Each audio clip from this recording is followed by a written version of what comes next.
ঈদের 2 দিন পর এখন আমি বাবার বাড়িতে যাচ্ছি। প্রতিটা সফরে অনেক কষ্ট থাকে বাট শান্তি, কারণ বাবার বাড়ি যাচ্ছি। হ্যালো এভরিওয়ান, আসসালামু আলাইকুম। সবাই কেমন আছেন? সবাইকে ঈদ মুবারক। আশা করি সকলের ঈদ অনেক ভালো কেটেছে। আমাদেরও ঈদ অনেক ভালো কেটেছে আলহামদুলিল্লাহ। ঈদ উদযাপন শেষে এখন আমি যাচ্ছি বাবার বাড়িতে। আমি প্রথমে কমলাপুর রেল স্টেশনে এসে ট্রেনে উঠে গিয়েছি, আর আমি একটা লাইভ করেছি। লাইভের মধ্যে স্টেশনটা হালকা পাতলা দেখানোর চেষ্টা করেছি, যারা দেখতে চান দেখতে পারেন। আমাদের সিটের সামনে যেই মানুষেরা বসেছিল তাদেরও 2টা বাচ্চা ছিল, আর বাচ্চা খুবই মিলে গিয়েছে, ওরা খুব মজা করে খেলতেছিল। আর এটা হচ্ছে ঢাকা শহর, আমরা ঢাকা পার হয়ে যাচ্ছি। যারা এতক্ষণ পর্যন্ত আমার ভিডিওটি দেখছেন, প্লিজ আমার ভিডিওতে একটা লাইক করে দিবেন। আর যদি এমন ভিডিও বেশি দেখতে চান বা আমার ভিডিওটা খুব ভালো লাগে, তাহলে প্লিজ আমার চ্যানেলটা সাবস্ক্রাইব করে দিবেন। ট্রেন জার্নিটা অনেক মজার হয় যদি ঠিক মতো সিট পাওয়া যায়, কিন্তু দুর্ভাগ্যবশত আমাদের সিটটা উল্টো ছিল, যার কারণে আমাদের অনেক বেশি কষ্ট হয়েছে। আর এই দিন তো এত বেশি গরম ছিল যে আমাদের অবস্থা পুরো 12টা বেজে গেছে। আচ্ছা, আমার না অনেক জানতে ইচ্ছে হয়, আমার মিষ্টি মিষ্টি আপুদের কি আমার মতো দূরে বিয়ে হয়েছে নাকি? প্লিজ আপুরা, তোমরা আমাকে কমেন্ট করে জানিও তোমাদের কার কার আমার মতো দূরে বিয়ে হয়েছে। আর যাদের কাছে বিয়ে হয়েছে তারাও কিন্তু কমেন্ট করে জানিও প্লিজ। আসলে দূরে কাছে এটা ম্যাটার করে না, লাইফলাইন যদি ভালো হয় তাহলে সবখানেই কিন্তু ভালো থাকা যায়। কথা বলতে বলতে আমরা পুরা ঢাকা থেকে বের হয়ে এসেছি। তারপর আমি কিছুক্ষণ ঘুমিয়ে গিয়েছিলাম। ঘুম থেকে উঠে দেখি যে আমরা যমুনা সেতুতে।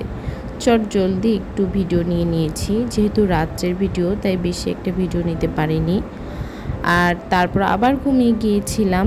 আর এই যে ফুটেজটা দেখছেন, এটা কিন্তু নওগাঁর ফুটেজ। কি সুন্দর না? কোথাও কোনো বাড়িঘর নেই, শুধু সবুজ আর সবুজ। হ্যাঁ, এটাই হচ্ছে গ্রামের দৃশ্য। আমার কাছে অনেক ভালো লেগেছে যে কতদিন পর এমন সবুজ দেখছি। ট্রেনের রাস্তা গ্রামের ভিতর দিয়ে হয়, এই জন্য ট্রেনে চলাচল করলে একেবারে গ্রামের প্রাকৃতিক দৃশ্যগুলো দেখা যায়। তোমরা কি জানো, বাসার সবাই এখন ঘুমিয়ে গিয়েছে, কিন্তু আমি বসে বসে এই গরমের মধ্যে ফ্যান অফ করে ভয়েস দিচ্ছি। কারণ আমার কাছে মনে হয় আমার মিষ্টি আপুরা হয়তো বা আমার ভিডিও দেখার জন্য অপেক্ষায় থাকে।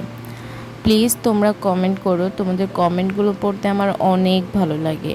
আর যখন দেখি কোনো ভিডিও আপলোড দেওয়ার পর ভিউজ নেই, কমেন্ট নেই, লাইক নেই, বিশ্বাস করো অনেক খারাপ লাগে। আর আমি অনেক শখের বসে অনেক আশা নিয়ে ইউটিউব চ্যানেলটা খুলেছি। প্লিজ তোমরা আমাকে একটু চ্যানেলটা গ্রো করতে সাহায্য করো। কষ্ট যত বেশি হোক না কেন, মনের মধ্যে যে একটুকরো আনন্দ থাকে, এই আনন্দটা প্রকাশ করার মতো না। আমরা মেয়েরা কি অদ্ভুত, তাই না? এক টুকরো খুশির জন্য কত কত কষ্ট করতে পারি। আমি এবার ঈদে ভেবেছিলাম বাসায় আসবই না, কারণ আমার বেবি নিয়ে আসতে অনেক বেশি প্রবলেম হয়, আর বাবু অনেক বেশি ক্লান্ত হয়ে যায়। এই জন্য ভেবেছিলাম এবার যাব না, বাট কিছুদিন পরে এসে বেশ কয়েকদিন থাকবো। কিন্তু হঠাৎ করে এত বেশি মন খারাপ হয়ে গিয়েছিল, মানে কেমন যেন ভাবতেই পারছি না ঈদ হয়ে যাবে অথচ আমি বাসায় যাব না, আমার আব্বু তো অনেক কষ্ট পাবে। পরে আব্বু বলতেছে যে আমার মেয়েরা যদি বাসায় না আসে তাহলে আমার ঈদে এত কিছু করে কী লাভ। আব্বু অনেক মন খারাপ করতেছে, তাই কি আর করার, আমারও মন মানছে না, এই বাসায় চলে আসলাম।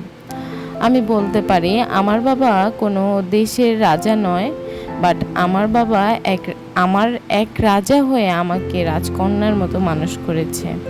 আসলে প্রত্যেকটা বাবা মাই তার সন্তানকে রাজপুত্র রাজকন্যার মতোই রাখে। একটা বাবা মা তার সন্তানের জন্য কত বেশি স্যাক্রিফাইস করে, এটা বাবা মা না হলে কখনোই উপলব্ধি করা সম্ভব না। কথা বলতে বলতে আমরা দিনাজপুরে চলে এসেছি। এই যে জমি বাড়িগুলো দেখছেন, এগুলো কিন্তু দিনাজপুরের সীমানার ভিতরে। একটু পরেই ট্রেন থেমে যাবে আর আমি চলে যাব আমার বাসায়। তো পরের ভিডিওগুলো আর নেওয়া হয়নি, আব্বু এসেছিল আমাদেরকে নিতে। এত বেশি খুশি ছিলাম যে ভিডিও করতে মন চায়নি, একদমই ভালো লাগেনি তখন ফোন ধরতে। আচ্ছা, আমাদের দিনাজপুরে এসে দেখি অনেক বেশি গরম এখানে। আচ্ছা, অন্যান্য জেলার কি অবস্থা একটু জানাবেন তো? আপনাদের এখানেও কি এত বেশি গরম নাকি? আচ্ছা, আমার এই ভিডিওটা কি কেউ দেখবে? যদি কেউ এই ভিডিওটা দেখে থাকেন, এই কথাটা শুনে থাকেন, প্লিজ কমেন্ট করে বলবেন যে আপু আমি আপনার ভিডিওটি দেখছি। যাই হোক, আজকের ভিডিওটা এখানেই শেষ করব। যারা এতক্ষণ পর্যন্ত আমার ভিডিওটি দেখেছেন তাদেরকে অসংখ্য ধন্যবাদ। আর আমাদের জন্য সবাই দোয়া করবেন, সবাই সুস্থ থাকবেন, ভালো থাকবেন। আল্লাহ হাফেজ।